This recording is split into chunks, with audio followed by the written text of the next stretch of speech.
Hello, and welcome to Season 2 of Achieving the Vision. I'm Melissa Silva, your host for this series. This season, we're building on impactful conversations from the 2024 Toward a Shared Vision Summit, bringing you deeper insights and actionable ideas. Today, we're kicking off this exciting topic, which is leveraging AI to drive student success in the Inland Empire.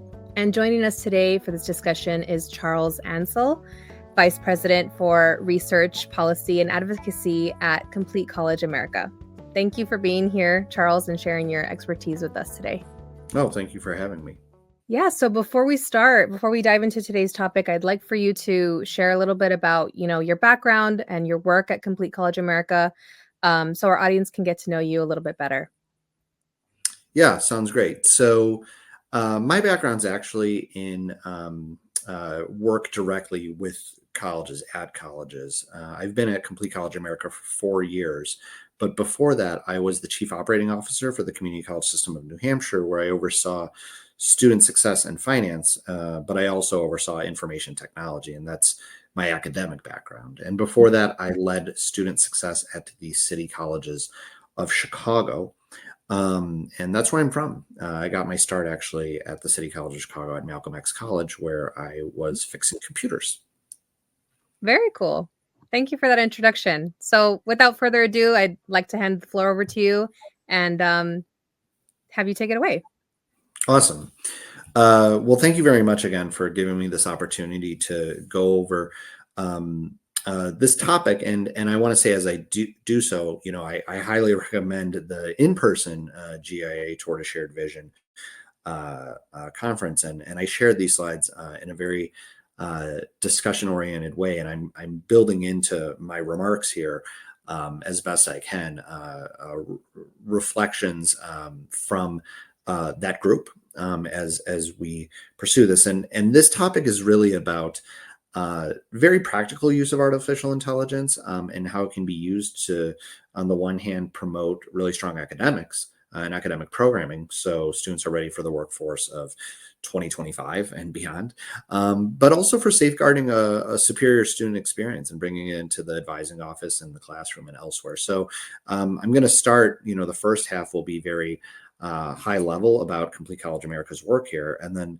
the second part will be, fairly practical and of most use to folks who may not be using generative AI on a daily basis. So, just really quick as an overview of what we're going to be talking about.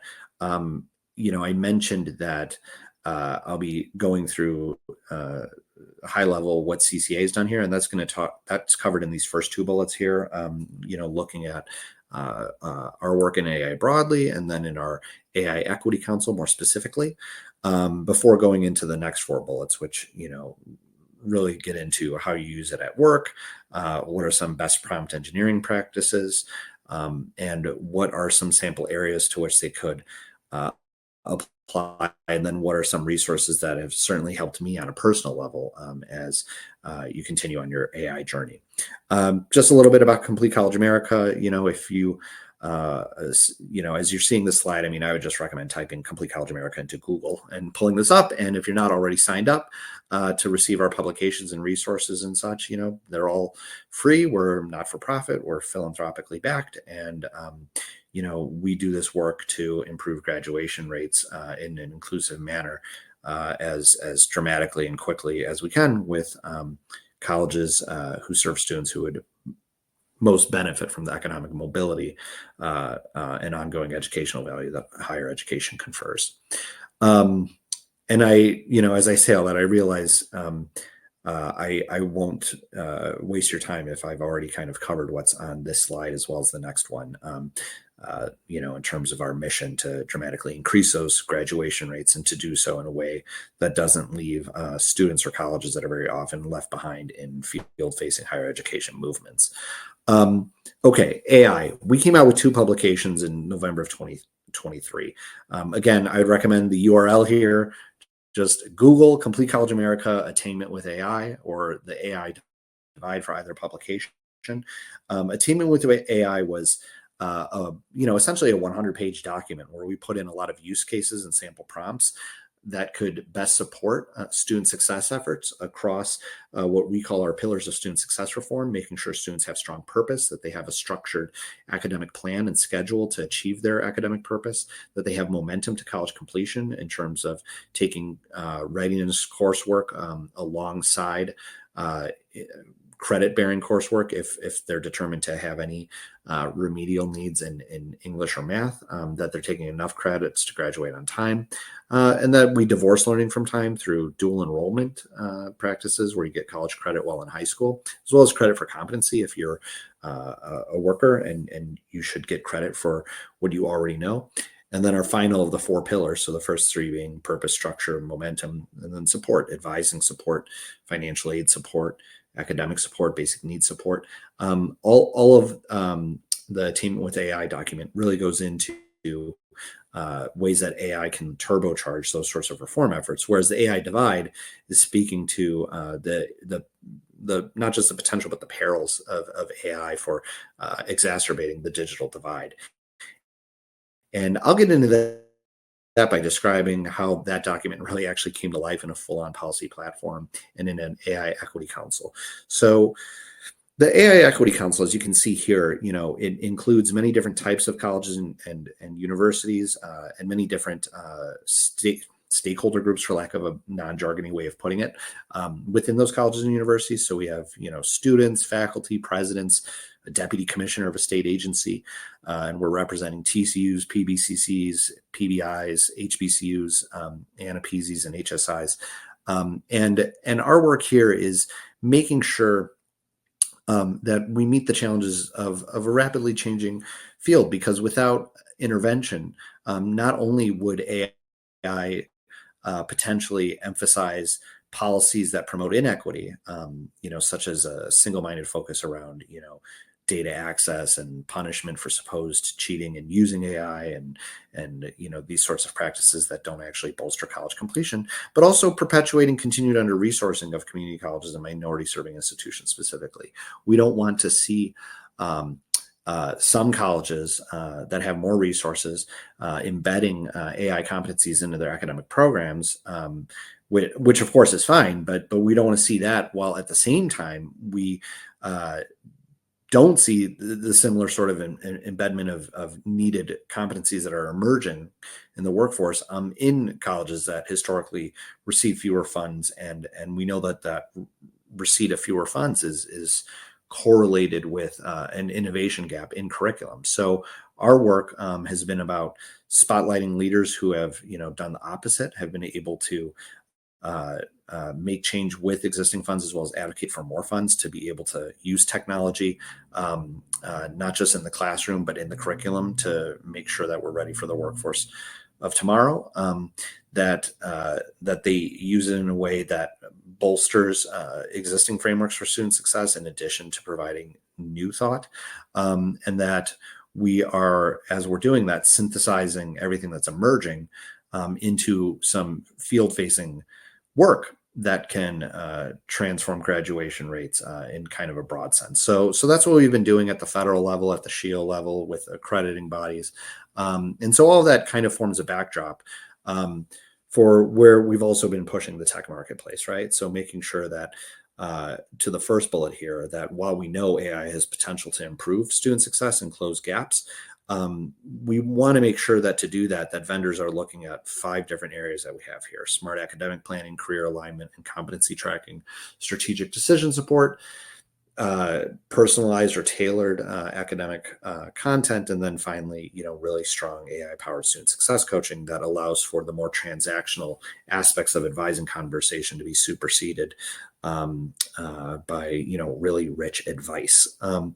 And so that requires, working with institutions to co-design these answers to address institutional needs and support student success strategies. And it also requires that this is done in an ethical way. So then that way, it's actually supporting these goals that the colleges and universities who would most benefit from this have throughout the co-design process. So kind of shifting gears here, during the in-person session at at the Tortoise Shared Vision conference. This was a very discussion-oriented part and an interactive part where we use large language models. I just want to, you to think of the remainder of this presentation as, tips for how to use AI well, not just as a really brief high-level way of enhancing your own practice, but so then that way, when as I kind of went through the broad policy and practice implications and some resources, that those kind of are understood in a different and sort of deeper way, because you'll have your own knowledge and experiences with AI. So I'm going to go through each of these bullets.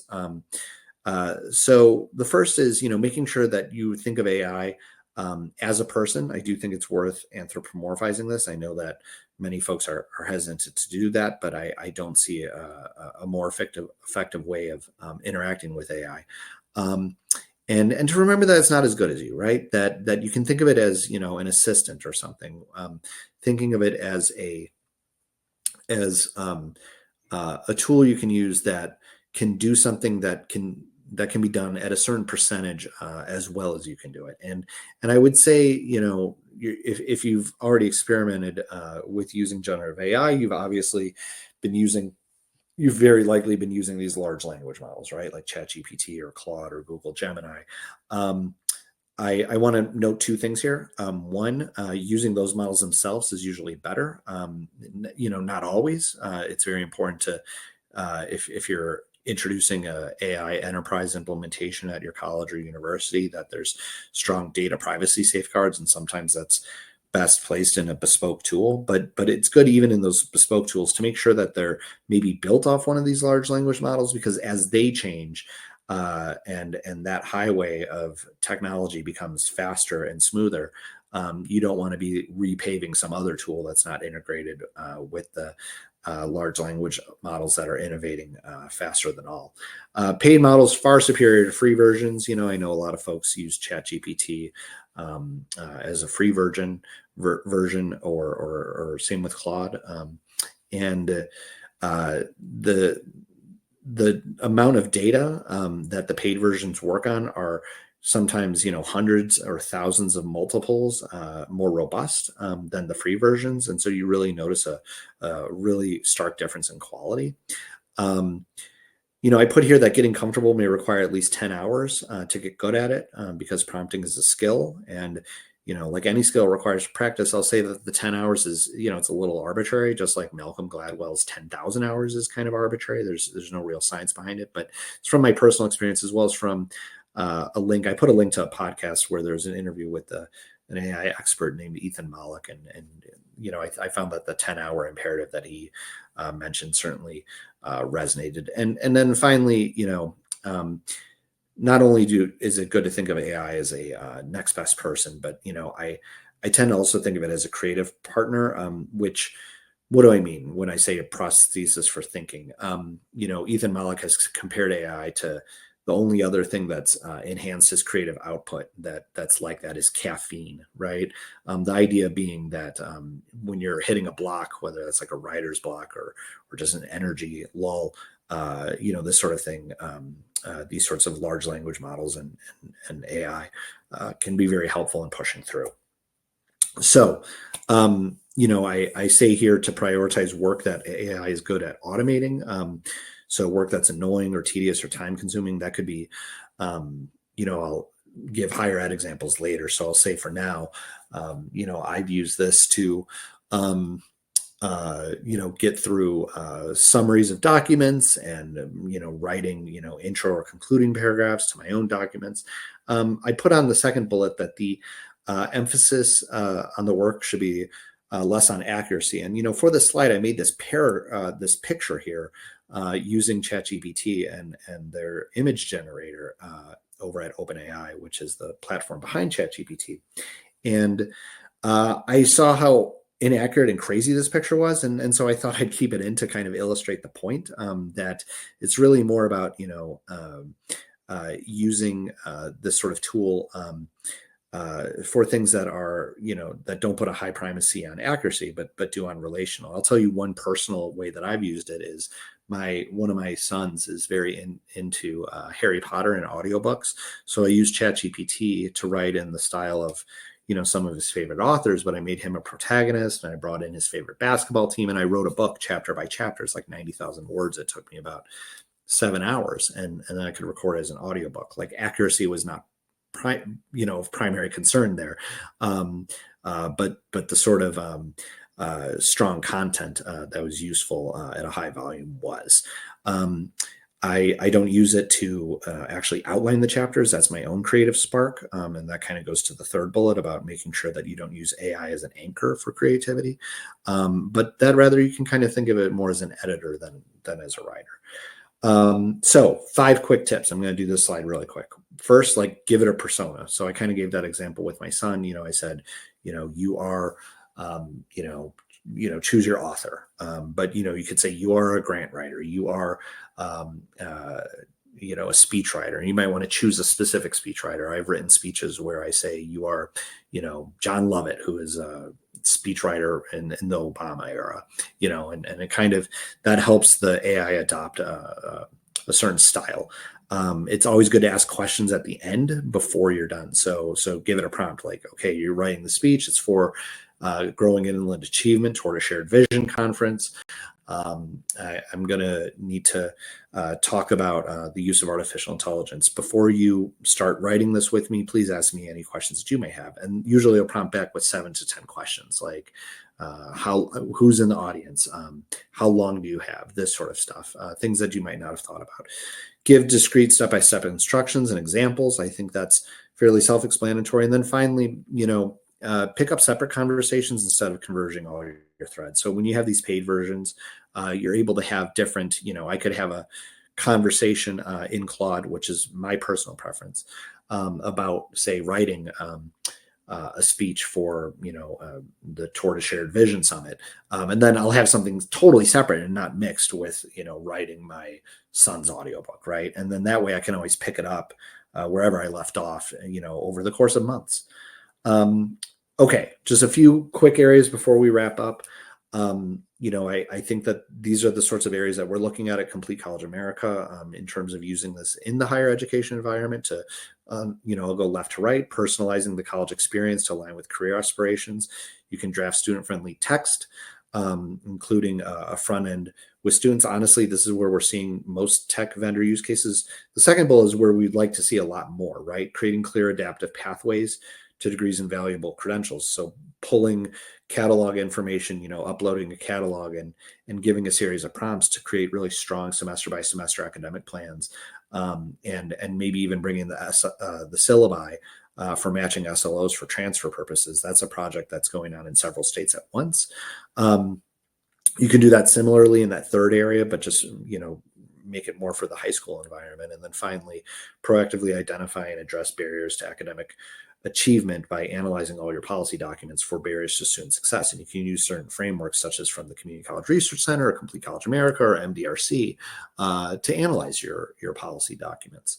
I kind of spoke quickly about a whole lot of ideas and made them seem like they're my own, but they're not. Here's 5 different resources. Obviously there's the ones that, we talked about at Complete College America. Ripen, that's RIIPEN. We have a project with them on embedding AI-driven work-based learning projects in specific courses to meet the moment curricularly and pedagogically. The peril of AI in terms of exacerbating racial income and wealth gaps was really well covered in this McKinsey paper. So if you were to Google that, McKinsey Sustainable Inclusive Growth, Generative AI and the Racial Wealth Gap is a very enlightening paper. ASU is doing the most interesting stuff, in my opinion, when it comes to AI and transforming education. And, they're the only university that has a partnership with one of these major large language models. I could be incorrect about that, or maybe by the time you watch this, that's dated.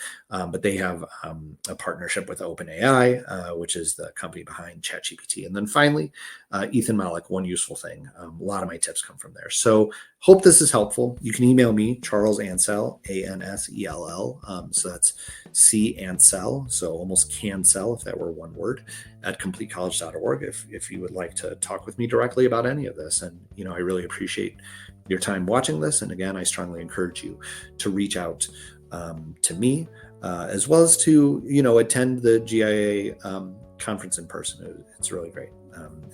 And that's it. So thank you.